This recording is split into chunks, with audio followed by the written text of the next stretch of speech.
that way you have access to them later on. I'm actually seeing there's a lot of pharmacy technician students who are benefiting from your guys' woes as well.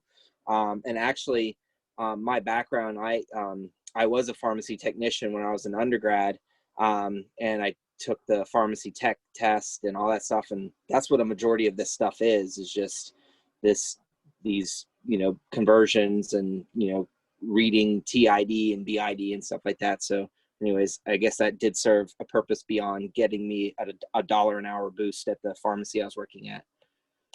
Okay, so number 12 says we have your patient has V-Silin K suspension, and I'm just going to write out the order, 500 milligrams. And then it says POQID, so that way you're giving it to them via the mouth and 4 times a day.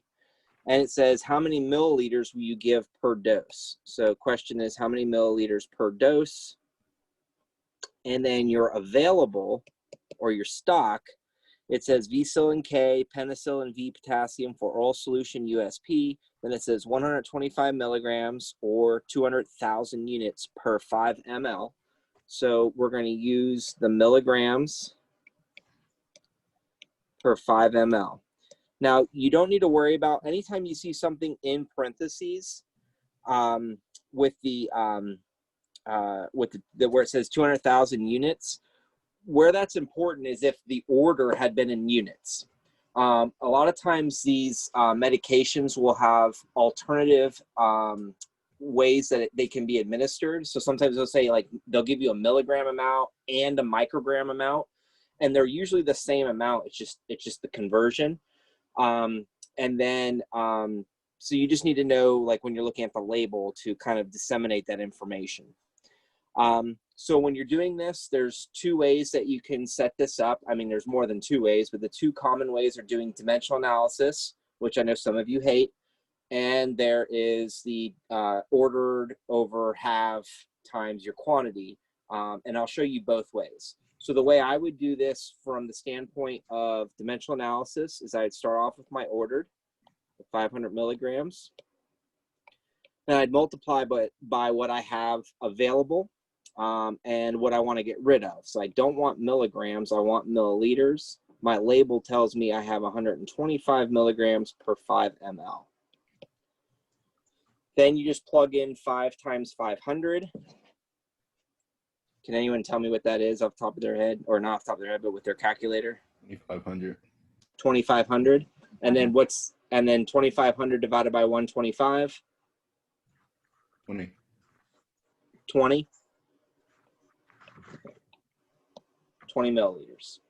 And then you'd get the same exact answer if you did this the order over half version. Yeah. You just got to make sure you multiply by 5 ml. Did you go over 22?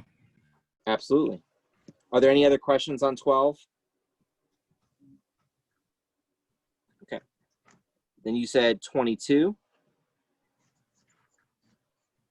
Yes, sir. Okay.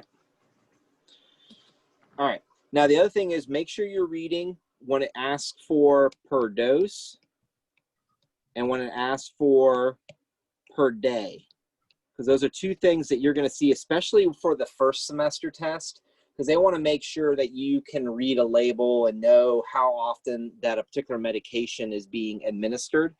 So you do want to pay attention to that. So per dose, we don't worry about, only per day we worry about, right? Correct. Yeah. So per dose is just, I mean, in reality, if you think about it, you just need to know what you're going to administer to them at that moment. That's the per dose, and that's the most common thing that you're calculating for. But if I always say from a pharmacy perspective, if someone's supposed to receive 40 pills in a month, you want to make sure that they have 40 pills. You got to do the math sometimes to figure that out. When you're in I always think in a hospital setting, you're just administering what they have distributed.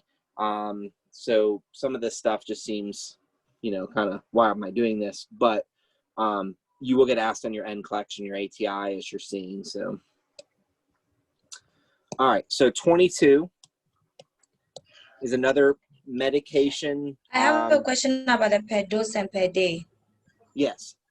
The per dose, is the measurement in milliliters, right? For that question, yes. And then per day is what? Like, what's the difference between the per dose and the per day? Well, number 22 is a per day question. So ultimately, it just depends on the question is how many milliliters do you give per dose? How many tablets do you give per dose? How many capsules do you give per dose? Or how many milliliters per day? How many capsules per day? How many tablets per day? So it always is dependent on the unit. So milliliters, capsules, tablets, etc. And then it's either per dose or per day. So like 22 is a question that's asking how many tablets should the patient receive per day. So let's go through that. So 22 says the order is Haldol, 1 milligram. Then it says PO/BID. So how many times are they going to get the 1 milligram dose? Two. Twice. Okay, good. So twice, 2. So I'm just going to write BID. Then it says you have Haldol is labeled. The labeled Haldol tells you it's 0.5 milligram. Okay. Now you should know, and you can go ahead and just do this because it's easier on your calculator, especially the little basic keys. This is the same thing. Like when you guys take your test, you're gonna have just a basic 10-key calculator. And so if you think you're going to be doing fractions on your basic 10-key calculator, you can. It's just not going to be easy. I would say if you don't know off the top of your head that that's 0.5 milligrams, just do 1 divided by 2 and you'll get 0.5. All right. So I'm sorry. Are you saying? I'm sorry. What did you say about the 1/2 milligrams? That's what it says on the label. And I'm just telling you that you can also interpret that as 0.5 milligrams. Okay, thanks. Because 1/2 and 0.5 are the same thing. Yes. Okay. Thank you. Now, the other thing about that label, it tells you that there's 100 tablets in there. That doesn't matter. That doesn't have any effect on the equation, doing the math, how much you're supposed to administer. That's just how many are in there. I always tell students that, sometimes you're told to take, the Tylenol. You take 2 every, 3 hours or 2 every 8 hours or whatever they tell you to take. You don't take 2 whole bottles. You don't take, if you got a bottle of 100, you don't take 25 now and 25 later. Obviously, unless you're trying to purposely hurt yourself. And so you just it doesn't matter how many's in there. You just want to know that there's enough in there to dispense. But I just want you to know that's a number that you ignore. With the drug calc stuff or the dosage calc stuff, you do not need to try and figure out how to use every single number that you see. That's why I'm trying to isolate and make sure you have your eyes on just the important stuff. Okay. So, and then the question says, how many tablets should your patient receive per day? So I'm going to solve this as if I was doing this per dose first. So per dose, doing dimensional analysis, I would start off with 1 milligram. I don't want milligrams, I want tablets.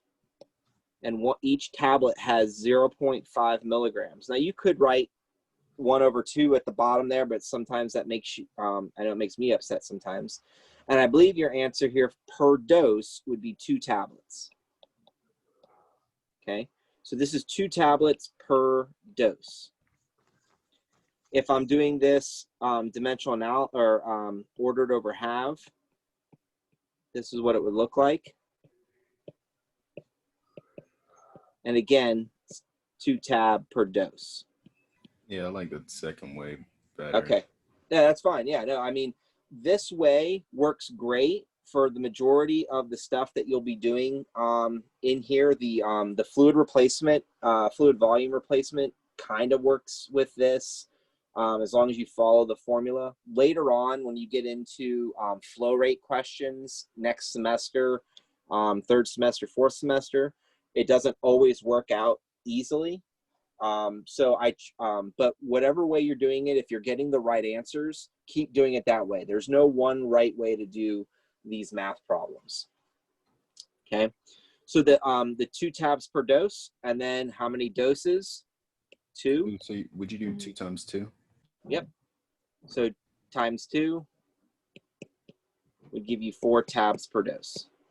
Okay, so if it's like 4 times a day, would you do 4 times 4? Yep. So if this was QID, you would do, no, you'd still do per dose. So 2 tabs times 4. And then you'd have 8 tabs per day. If you were supposed to give this 4 times per day. Okay, so if you, say you got the 2, you have to put the 2, because I just left the 2 like that and didn't put anything, and then just times it by 4 and then put 4 tablets. I meant for 2 times a day. So you have to put like 2 tab per dose. That's what you have to put. And then you don't have to. I was just showing you that if this question just asked you how much per dose, that's where you would stop. And then when it says per day, you just multiply how many times your dose by the number of times you would give it per day. So if you're giving it 3 times a day, 4 times a day, 2 times a day, yeah. Have any of you ever taken a Z-Pack or prednisone? Yeah. Yeah. So, and if you remember that, a lot of times it's like a 10-day, it's a 10-day thing. I think it's more so the prednisone, where like you take like 5, and then you take 4, and then you take 3, and then you take 2, and then you take 1, and they have it like the pack itself is like, supposed to be, I don't want to say idiot proof, but like foolproof, that you just follow, like day 1, take this many, and day 2, take this many, and so on and so forth. And you can calculate and get math based off of, similar things. They're called blister packs. They make them easy for people to follow because, that some people aren't math inclined. I think a lot of you are feeling that way.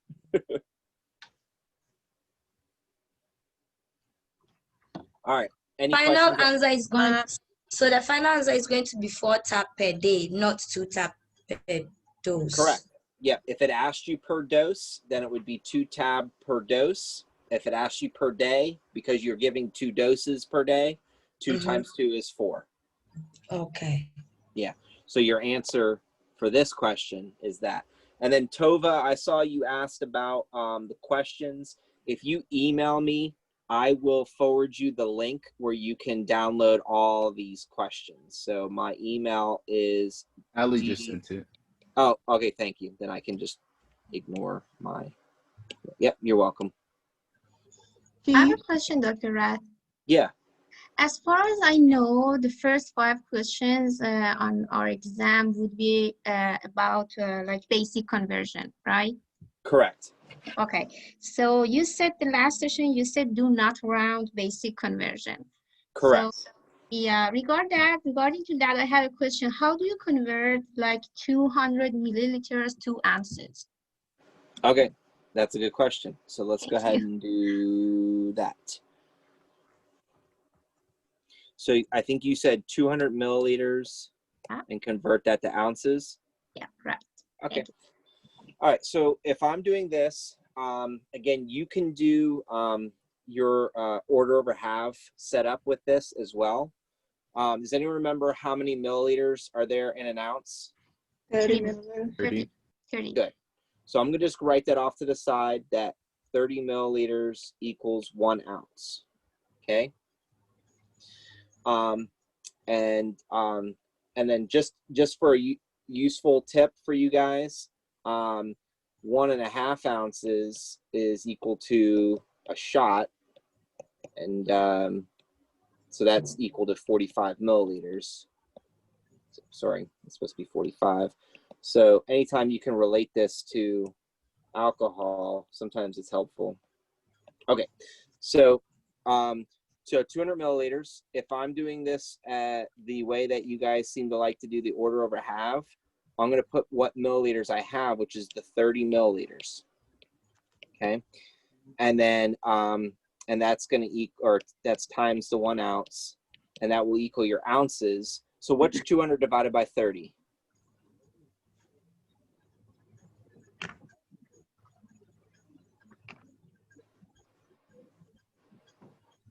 6.6 repeated. So you're gonna run it to 6.7. Okay, so let's just write these out. Okay, so they just keep going, right? So now when you're going from milliliters to ounces, so when you're going from the metric units to like the American standard units, you do round those to the nearest tenth. So what you just said, yes, you would round that to 6.7 milliliters, or ounces, I'm sorry. And that would be your answer. Right. You mean that because it's a metric to American, like, you say, so we need to round it, yeah. But when we convert metric to metric, we don't need to round, yeah. Correct. And then that's only in those first 5 questions. So like when I go from pounds to kilograms, you're going to round to the 10th. But when you go from milligrams to micrograms or any other way, we don't. Do not round. I got it. Thank you. Okay. Only because a lot of times, like let's say you got an answer of like 1.75, and let's just say that's milligrams. That's the answer. Don't round that. I know that you want to because you're trained appropriately at this point, especially with all the ATI you guys are doing, because I see that it says no trailing zeros, round to the nearest tenth. You don't want to round when you're doing just basic unit conversions in the beginning. And this is the same rule that applied when you learn this in biology, in chemistry, and it's only applicable for the basic unit conversions where you're in the same units. Good question. Dr. R, can you please go over question 11, please? Absolutely. Thank you. Okay, so, all right, the volume question. So the question says, the physician orders Valium 7.5 milligrams for Mr. Smith's anxiety. You have Valium tablets, 5 milligram available. How many tablets will you give? Now, here it doesn't tell me per dose or per day. So what's the assumption? What do you think I'm going to calculate? Per dose. Yeah. So if it doesn't tell you, you can assume per dose. Also, it doesn't tell you that he's supposed to take any more than just the 1 dose. So we don't know we don't know how many times he's supposed to take 7.5 milligrams.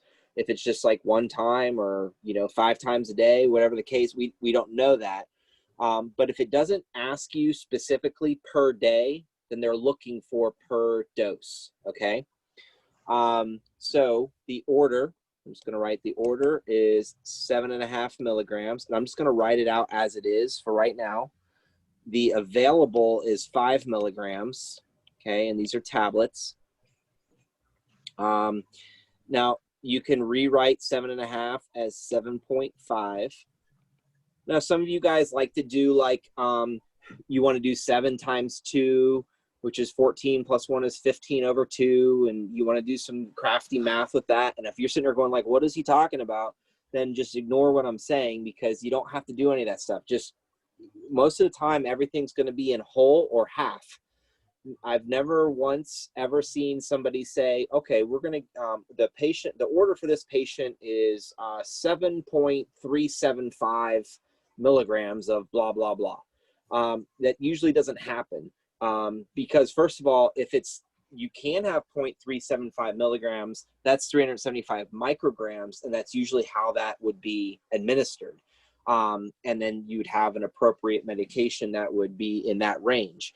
But you're not going to have these bizarre numbers, especially when you're dealing with tablets. And for the most part, at least for the tests when I write them, and I'll double check your ATI stuff to see what kind of things that they're throwing at you with ATI. But the 7.5 milligram, or you would with tablets, you're most likely going to be able to give them a whole tablet or half a tablet, because we assume that the tablet is scored. Okay, so anyways, all that stuff, let's just answer the question, and I'll do it the way you guys like to do it. The 7.5 milligrams is the order. Available is 5 milligrams, and then that's per tablet. So what's 7.5 divided by 5? 1.5. So 1.5 tablets. Now, your lab instructors probably want you to write this like this: 1.5 tablets. Okay, so if I were you, I would just write both, but this would be your answer. And I think the reasoning behind this is because, 1.5 could easily be construed as 15, but I don't know that matters too much. Plus, everything is typed up anymore so that we don't have these issues. But 1.5 tablets might be what they ask, and I would just confirm that with your lab instructor or whomever is giving you the test. Okay. Did that answer your question for number 11? Yeah. Okay. I got it. I got it. I got the same number, but I was just like, You just want to make sure you did it right. Yeah, when he says 7. Okay, I got it. No, go ahead. What were you saying how did you solve this problem? I was thinking like, since it's a score tablet 1.5, do I have to multiply by 5 to find the 7.5? But I think I don't have to. Yeah, you don't need to multiply. The basic formula to kind of follow for a lot of these problems is you take the order from the physician over the available, and then sometimes and you're multiplying it by the quantity, and the quantity is milliliters, the quantity is cc's, it's tablets, it's capsules. Available can also be considered stock, what you have on hand. But order over available times quantity is a good solid thing to follow. And then it helps you to remember what you're multiplying by. Your quantity, like I said, is always going to be something like milliliters or tablet. It's not going to be milligrams or micrograms or units or anything like that. Okay. And then with practice, you'll remember what you're doing. I have a feeling that most of you just looked at this and you just kind of, you said, okay, well, if I give them 1, that's 5 milligrams, and then half of that is 2.5. So 5 plus 2.5 is 7.5 milligrams. You just came about it a different way, but you got the right answer. You gave them 1.5 tablets. Not a problem with that. Okay, thank you. One more thing. I know you went over this last week, but do you mind going over that Yeah, the fluid replacement. Yeah, and then number 18, 17, and 18, please. Sure. Thank you. You go Absolutely. over number 8 by chance? Yes. So just so right now I'm going to do 13, 17, 18, 8. Let's see what we got here. And then I'll go over 19 too. Let me go in order. So I'm going to do 8 first. Okay. And give me just 1 second. Hold on 1 second.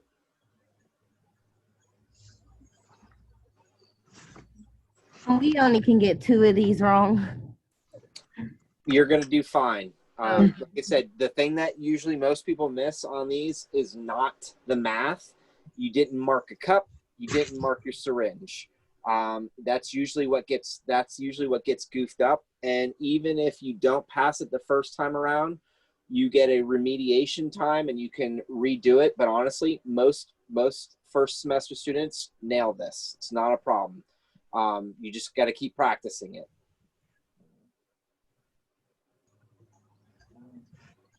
So you would say the best bet to when doing this is just going over the mock test until you can answer every question without error? Correct. Yeah. I mean, I would say, like, yeah, go through it, practice it. Every time, start off with a clean sheet of paper as if it's the first time you're doing it. Now, you're going to start to memorize the answers. So the other thing that you want to do is make sure that your setup looks good. And if you want some additional practice, just change some of the numbers. Usually you could just change the order, what's been ordered, and then just see what you get. And if you need to confirm it, that's what I'm here for.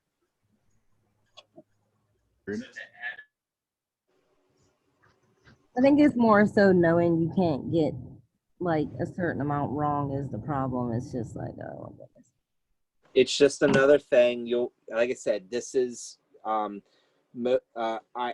very rarely, I mean, this used to be a big problem over 10 years ago when I took over like teaching the drug calc stuff. Prior to that, they didn't have any kind of review. They just got thrown into it. And there were a lot of students who had to repeat semesters because of not passing the drug calc test. But I'm telling you, just now you know, now you have the practice. The fact that you're committing to the practice, you're gonna do just fine. All right, so number 8 is the potassium chloride question. And the potassium chloride question is, like I said, the number one thing that's missed on this question is you didn't mark the cup, okay? So make sure you mark the cup. Also, on the cup, it's kind of like a multiple choice answer because your answer is gonna be on the cup. Nobody's going to ask you to make a rough estimate. We don't want you making rough estimates. We want you to be very specific and precise. So that means the answer is on the cup. So if you do something funky and you get an answer that's not on the cup, then you'll know right away that you did it wrong. So this says potassium chloride elixir, 40 milliequivalents PO/QID with juice. So my order is the 40 milliequivalents. Available is potassium chloride 20 milliequivalents per 5 ml.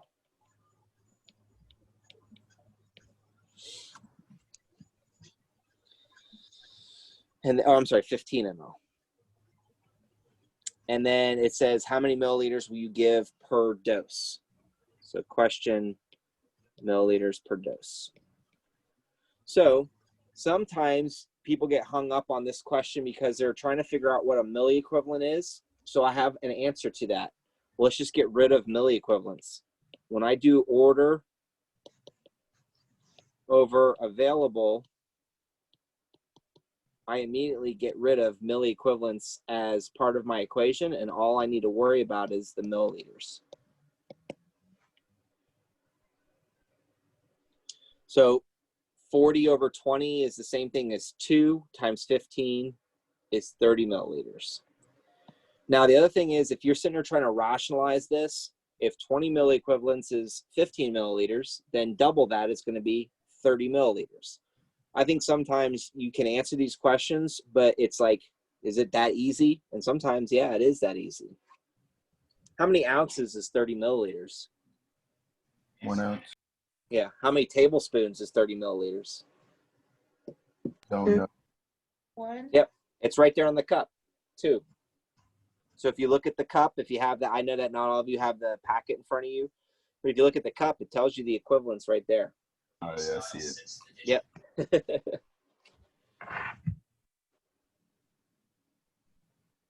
All right.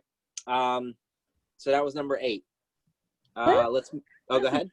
Question. What number 11 and 12, what type of problems are those? 11 and 12 are they're just I can't remember the specific name of the type of problem. I don't have the blueprint in front of me, but they're just basic. They're considered like your basic one-step problems, where you're just trying to find out how many tablets or how many milliliters to administer given given a particular medication. I guess these are oral medications. Yeah, well, I mean, technically everything that we're going to be calculating is going to be some sort of oral medication. So, I mean, you do have some intramuscular, parenteral, and those types of things. And I think maybe that's what you're asking me. So those are two examples of oral medications. One's an oral suspension and one's an oral tablet. No, I think I'm looking at a different blueprint because it says like for every 125 milliliter of urine output, replace with 40 milliliter of H2O. Oh, for your 11 and 12? Yeah. Oh, okay, yeah. That is my 13 and 17, or 13 and 13 and 19 are my fluid replacement problems. Oh, okay. So that's what I'm going to do next is the fluid replacement. Yeah, so this these numbers I'm going off of, the 13, 17, 18, and 19 and 8, these are all from the 17 spring 110 practice. So I always label my things based on when I made them. So the last time this was updated was obviously 3 years ago. That's what it is. So we already did 8. Let's do 13, and I'll do 13 and 19 together because they're both fluid replacement questions. So put them down here. So there's a formula for fluid replacement, and it goes like this. You take your actual output over your, it's called theoretical, but I can't remember what word I used for, I'll just say the initial output, the given output, and then times the replacement volume. Sorry, that says replacement.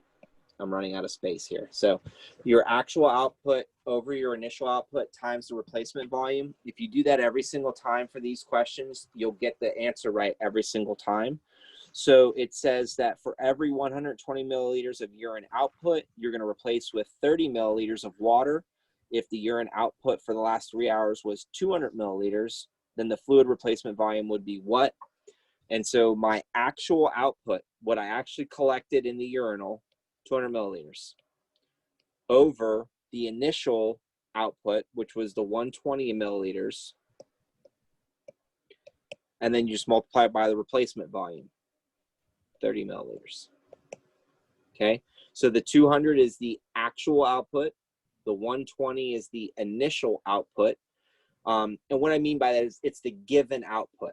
So when it says for every 120 milliliters lost, you're replacing with 30 milliliters. And then when you do that, you should get 50 milliliters. So how might I change this problem? Well, I can change any of these numbers. I can tell you for every 400 milliliters of output, I'm going to replace with 200 milliliters of water, and then the actual output was 500 milliliters. Then you just play with the numbers.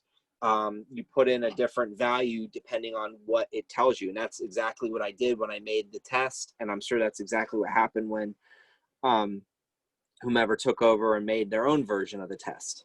So let's look at 19. So it says for every 115 milliliters of urine output, you're going to replace with 40 milliliters of water. If the urine output for the last 4 hours is 325 milliliters, what is the fluid replacement volume? So what number do I write first? 325 milliliters. Good, because that's my actual urine output. So 325 milliliters.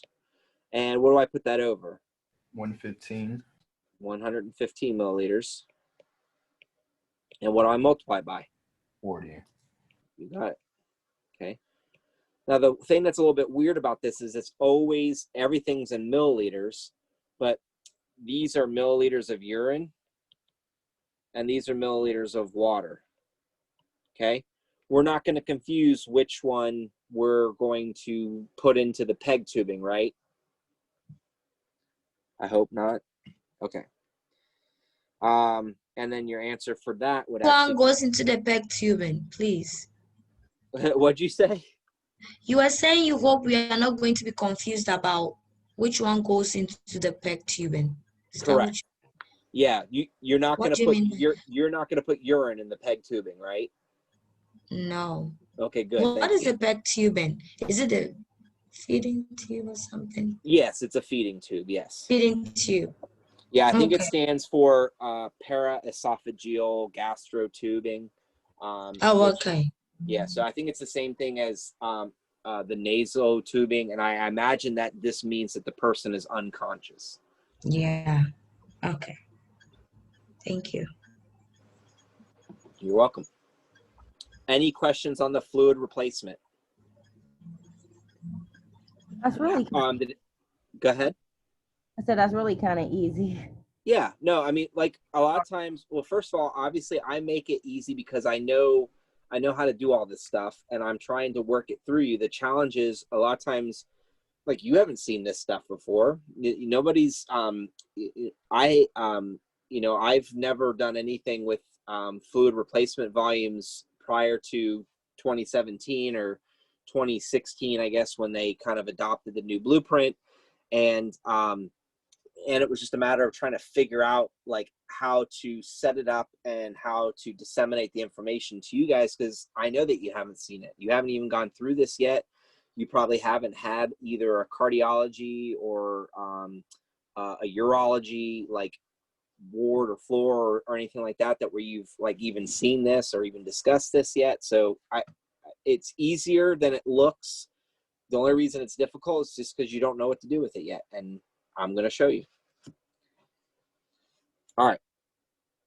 Any questions about the fluid replacement stuff? Okay. Like I said, I'm recording all this, so I'll post it up on YouTube once it collects the information. And so you'll see that soon. Aren't we doing like reconstitution problems, or that's something else? That's what actually the next questions are. 17 and 18 are reconstitutions. Okay. All right, so first of all, let me define what reconstitution means. Reconstitution. I'm sure I spelled that wrong. Reconstitution. That looks right. Okay, so reconstitution basically just means I have a vial. It's got a childproof lid on it. And in that vial is a bunch of powder. And there's a little line here called the fill line. And what the pharmacist is going to do is they're going to add whatever amount of water they say to add to the fill line. So they're going to add water to this right here. Then they're going to shake it up. And then after they shake it up, it's going to turn the color of whatever the reconstituted substance is. So you've probably have had a reconstituted substance at some point in time in your life, or maybe if you have kids. Examples of reconstitution are things like amoxicillin, and I'm sure I'm misspelling it, or what I like to call the pink stuff. Okay. Or maybe you've had cephalexin, which is the white stuff. Okay. And basically it's this chalky, not so great tasting antibiotic that is doled out typically to kids, because kids aren't the greatest at swallowing capsules, right? So you can't give them amoxicillin or cephalexin in a capsule. They're going to have it in a reconstitution. Now, if you remember, you didn't have to do any adding of water. You as the parent or you as the patient, the pharmacy gave it to you already mixed. They just said, keep it in the refrigerator. Then they offered you some things to help with administering the 1 to 1.5 teaspoons or 1 and 1.5 tablespoons per dose via like a little like plastic, like syringe or spoon. Anyways, and so that's what a reconstitution is. So reconstitution is kind of like oral medication. It's kind of like intramuscular. It's just how we get the medication in. So 17 and 18 are examples of reconstitutions. And so I'm going to show you how that gets solved. So with the reconstitution,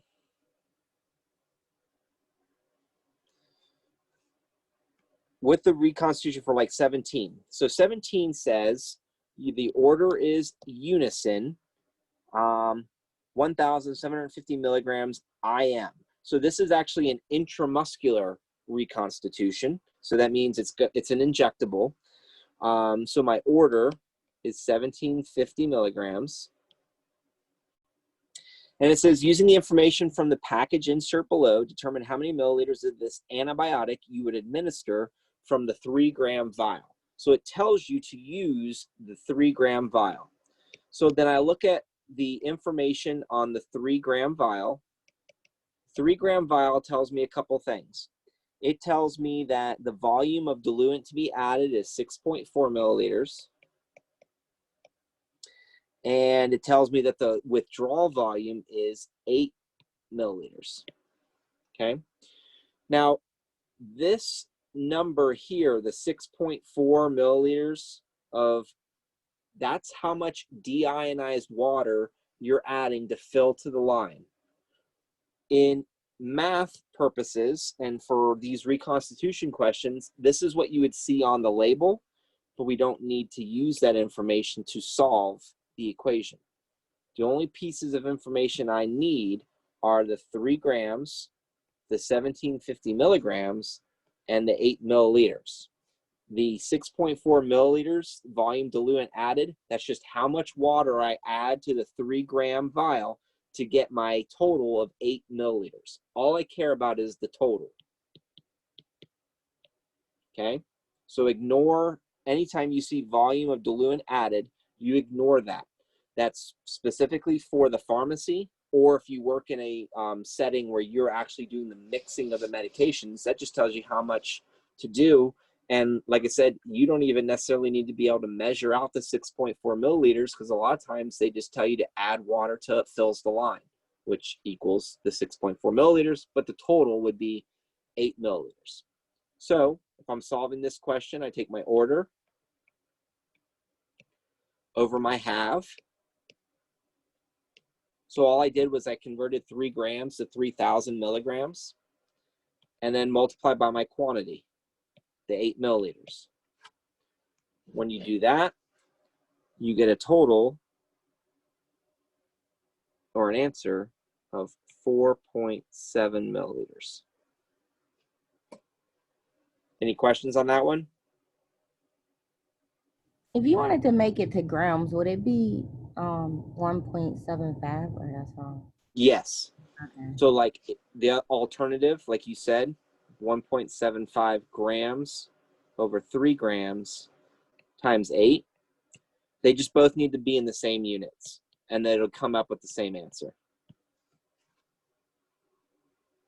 Good job. All right, that's 17. All right, let's do 18 next.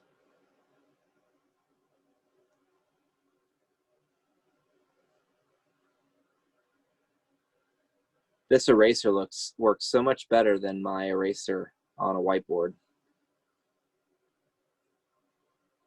Okay. All right. 18. says Pfizer pen is the order. So my order is 350,000 units.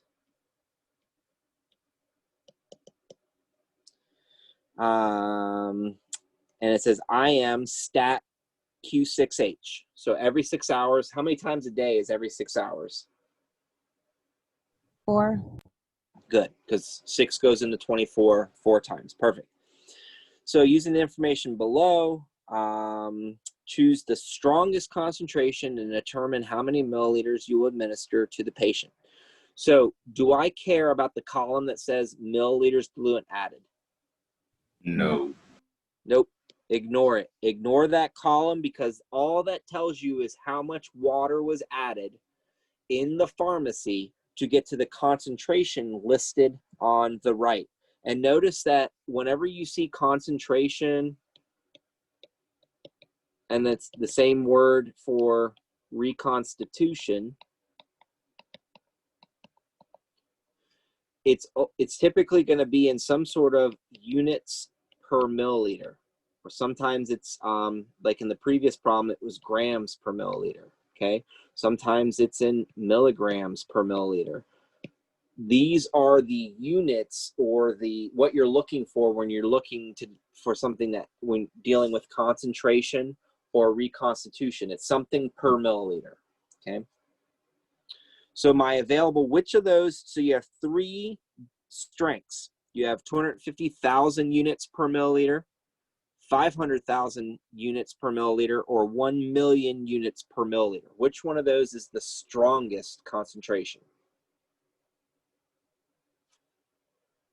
Last one. Did you say the last one? Here. You're cutting out. I just didn't hear you. Yeah, on the worksheet, it's the last one. The last one. Okay. So the last one is the 1 million units per milliliter. Okay. And then this is the way to wrap your head around it. The bigger the number, that means that's the stronger the concentration. Okay. Why is it the last one? Because it's the strongest concentration. Strongest, yeah. Okay. Yep. Yeah. So 1 million is more than 500,000, which is more than 250,000. And the reason you're using the strongest is because because the directions tell you to use the strongest. Yeah, so that's why. All right, or the setup here, 350,000 units. The order over the available, 1 million, times the quantity. And in this example, or in this question, you'll get 0.35 milliliters. Now here, you don't round this number to 0.4, because when you have a number less than 1, you round to the 100th place. So this would be your final answer, 0.35. Any questions on that question? Yeah, why did we use 1 milliliter? Because That quantity. because that's your quantity. So you see where, I'm just going to highlight this in red. You see where it says units per milliliter? So that's understood to be 1 milliliter. Okay. Okay. Yeah, so anytime you see one, like I said, anytime you see per milliliter, per ounce, per pound, it's always per 1. So I don't know about you guys, but like I do the shopping in my house, so I'm the one that goes to the store primarily, and mainly it's just because I'm out on the about, and I go to wherever we're going to pick up groceries. I just follow the list. But a lot of times I'll look at and I'll do a price comparison, and it'll tell me the amount per ounce for different things, and basically it just means like, it's 8 cents per ounce, or like, I got a 2-year-old, the baby wipes, they're 2 cents per wipe for the quantity of wipes that you might get at like Sam's Club or something like that. Now, sometimes they're not forthcoming with the quantity. And if I'm doing like a comparison, what I'll do is exactly what I'm doing here. I'll take the total price divided by, you know, how many ounces it is, so I can compare two separate things. All I'm trying to tell you guys is that some of this stuff you can put into life skills that can save you, I don't know, 30 cents, but waste an hour of your time. Ah, thank you. Yep, you're welcome.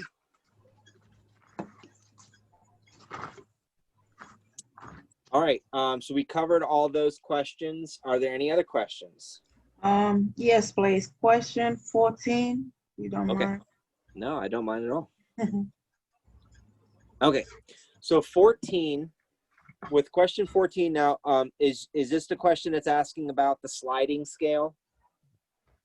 It's about insulin scale. Yeah, that's the one. Sliding scale. Okay, so if we take the patient's blood glucose, and then what we're going to do is once we get the patient's blood glucose level, we just look to see what range that glucose fits into. So the thing here says if the patient's blood glucose level before breakfast is 212, what should you do? So you look at the glucose reading, you look to see which one or which range is associated with 200 or fits that covers the 212 range. So you see the range where it says 160 to 220. So then you would administer 2 units. Oh. So there's no math in that one. That's just do you know how to read a sliding scale? And do you know what to do based off of the information you're seeing there? Okay. Thank you. You're welcome. And I don't know if it matters like when the reading is taking like before breakfast or after breakfast. I think if they tell you before breakfast, you can assume that that's their fasting blood glucose. And if they do an after breakfast reading, typically they're going to do an after breakfast reading like 2 hours later. And so then you could see, because remember what insulin's going to do is it's basically going to take the sugar that's in the bloodstream and pull it into the muscle and into the liver. So that way it can get,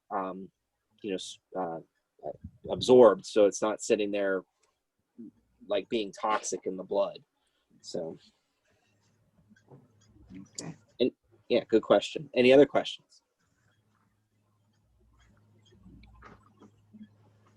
What question were you actually answering, please? Say that again. What question were you answering like a couple of minutes ago? Just now, you mean the one with the sliding scale question? Yeah. That was question 14 for what you would do if a patient's insulin or the patient's blood sugar reading was 212. That's what the question asked. So it was question number 14. And if the patient's reading is 212, how many units would you administer or what would you do? Oh, okay. So when you see, do you have the practice test? Yeah, I just opened it. Oh, okay. Yeah, so it's question 14. Do you mind solving it, please? The answer is just 2. There's no math. You just you look at the 212, and then you look at the sliding scale, and it says you look for what range does 212 fit into? 160 to 220. You got it. Yep. Okay, cool. Yeah, that's right. Like a lot of it, like because you're looking for like what do I do math wise, and there's no math. Not in this question. Yeah, because everything is math. So. Yep. Oh goodness. Yep. You're appropriately looking for looking for a math problem to do, but there's no math for this, and there's no math really for the question with the syringe, like question 20.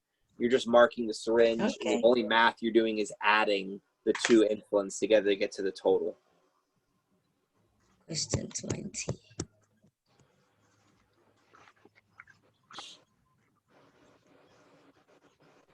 Patient. Your patient is to receive 36 units of regular insulin 28. Insulin, which solution amounts will be drawn first? Okay, you draw the regular first. Select a solution to map the scenario. Now to make it constant.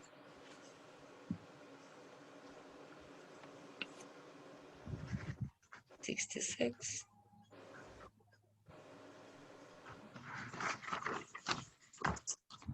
Before 64. Yeah.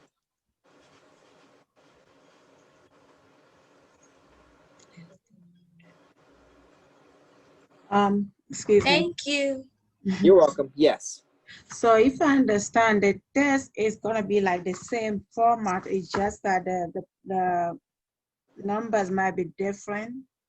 The numbers will absolutely be different. There might even be different like drug labels, but like I said, I gave you 2 examples, like amoxicillin or cephalexin. Like the only difference is that they use different numbers, but it would look just like this test. Yes. Okay, thank you. You're welcome. What I did is when the nursing department asked me to make up the exams, I created the exams first. Then I gave them those exams, and that was a while ago, and I gave them multiple formats. So no, I don't know which one they're using, or even they're using the same ones that I created. And then after I made them, then I just basically went through, changed all the numbers, and created practice tests out of them. And then I added a few extra questions, or I changed the label around and things like that. So that's all I did. And if you want some extra practice, if you do a Google search for drug labels, you can, and look at the images of the drug labels, you can just get an idea of what the labels look like and try and practice finding, you know, the information you would need if you were given a certain order of that particular medication. Okay, thank you. You're welcome. All right, thanks, man. Yeah, you're welcome. Thanks. Hopefully we'll see you next week. Yeah, I'll plan. I have a question. Yes, go ahead. A question, please. Yeah, go ahead. Yeah, for the exam, for the drug application exam, so how many questions are you supposed to expect during the test? 25 questions. You can miss 2. Okay. All right. Thank you. You're welcome.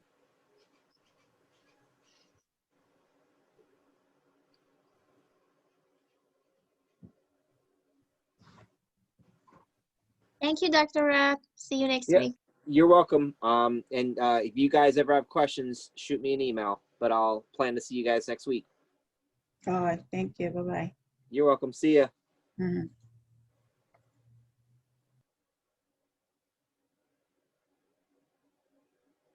Thank you. You're welcome. Take care. All right. Bye-bye. Okay, bye. Take care too. Thanks.